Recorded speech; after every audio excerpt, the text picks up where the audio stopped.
Hello friends, it's me again, Joseph, your host, and welcome back to our channel where we hear amazing stories of our saints.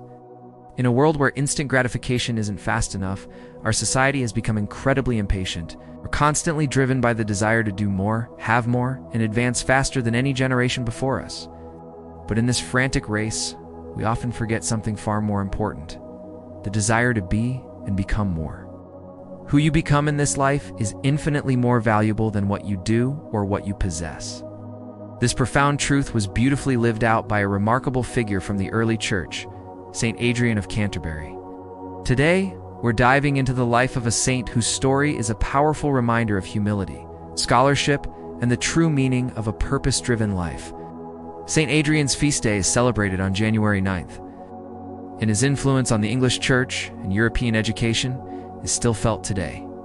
Saint Adrian was born sometime between 630 and 637 AD in North Africa, a region that gave us another great mind, Saint Augustine.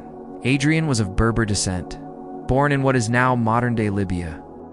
His early life was turned upside down in the mid-640s when Arab invasions forced him to flee his homeland. He found refuge in Naples, Italy, where he became a Benedictine monk. It was here that his deep knowledge of Scripture and his natural talent as a scholar began to shine.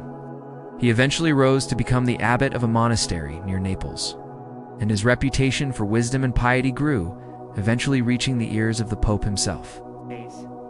This is where Adrian's story takes a fascinating turn. Pope Vitalian, recognizing Adrian's exceptional qualities, offered him one of the most powerful and prestigious positions in the church at the time, Archbishop of Canterbury. This wasn't a small offer. It was a chance to lead the entire English church, but Adrian, in an act of profound humility, declined. The Pope, convinced Adrian was the right man, offered it to him a second time, and again, Adrian refused. Why would anyone turn down such an honor? Because Adrian wasn't focused on having power or doing great things in a worldly sense. He was focused on becoming the person God created him to be. He knew his true gifts and passions lay elsewhere. Instead of accepting the role for himself, he recommended his friend, Theodore of Tarsus, a man he believed was better suited for the position. Theodore would go on to become a great archbishop and a saint in his own right. The Pope agreed to appoint Theodore, but with one crucial condition. Adrian had to accompany him to England as his trusted advisor. Adrian agreed.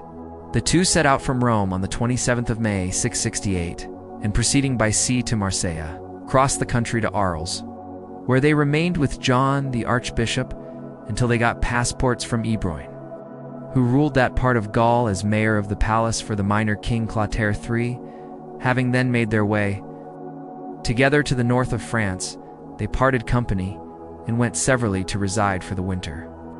Theodore with Agilbert, Bishop of Paris, Adrian first with Emin, Bishop of Sens, and afterwards with Pharaoh, Bishop of Meaux. Theodore, being sent for in the following spring by King Egbert of Kent, was allowed to take his departure, and he reached England at the end of May 669. But Adrian was detained by order of Ebroin, who was said to have suspected him of being an emissary of the Greek emperor sent to stir up troubles against the kingdom of the Franks. In 669, the two friends arrived in England, while Theodore took up his role as archbishop. Adrian was appointed the abbot of the monastery of Saints Peter and Paul, later renamed St. Augustine's Abbey in Canterbury. And it was here, in this seemingly smaller role, that Adrian's true legacy was forged. For nearly 40 years, Adrian transformed the monastic school at Canterbury into a beacon of learning that attracted students from all over Europe. He wasn't just a figurehead.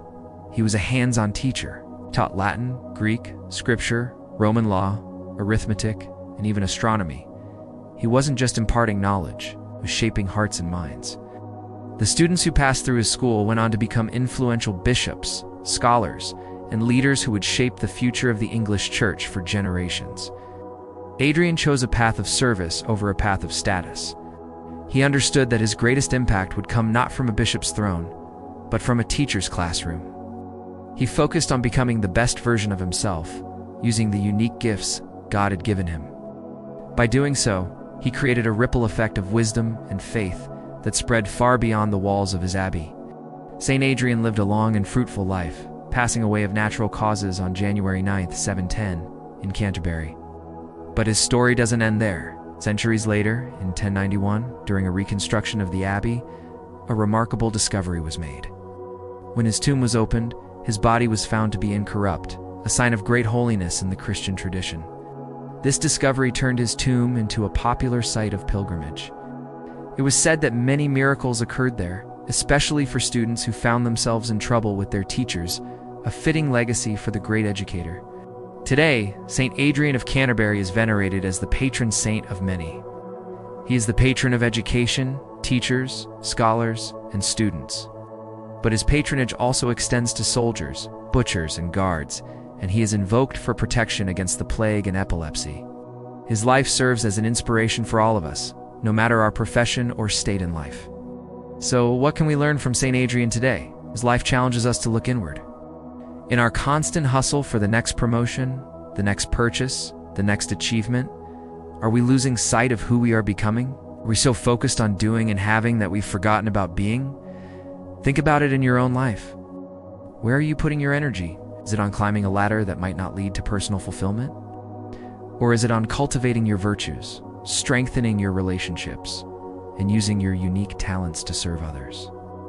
Saint Adrian's story shows us that true greatness and lasting impact often come from a place of humility and a commitment to becoming the person we were meant to be. Take a moment to ask yourself, do I like who I am becoming? What areas of my life, my career, my relationships, my personal habits would benefit from a shift in focus? A shift from doing and having to being and becoming? When you start to focus on becoming more patient, more compassionate, more knowledgeable, more faithful, your life begins to fill with a sense of meaning and divine purpose that no amount of worldly success can ever provide. Saint Adrian of Canterbury chose the path of a teacher over that of a powerful archbishop, and in doing so, he shaped a nation. His legacy reminds us that the most important work we will ever do is the work we do on ourselves. Thank you for joining me today to learn about the incredible life of Saint Adrian. I hope his story has inspired you as much as it has inspired me. If you found this video meaningful, please give it a like, share, and don't forget to subscribe for more stories of faith and inspiration. Let me know in the comments what you think about Saint Adrian's choice. Take care, everyone. Stay safe and healthy as usual. We'll see you in the next video, and God bless you always.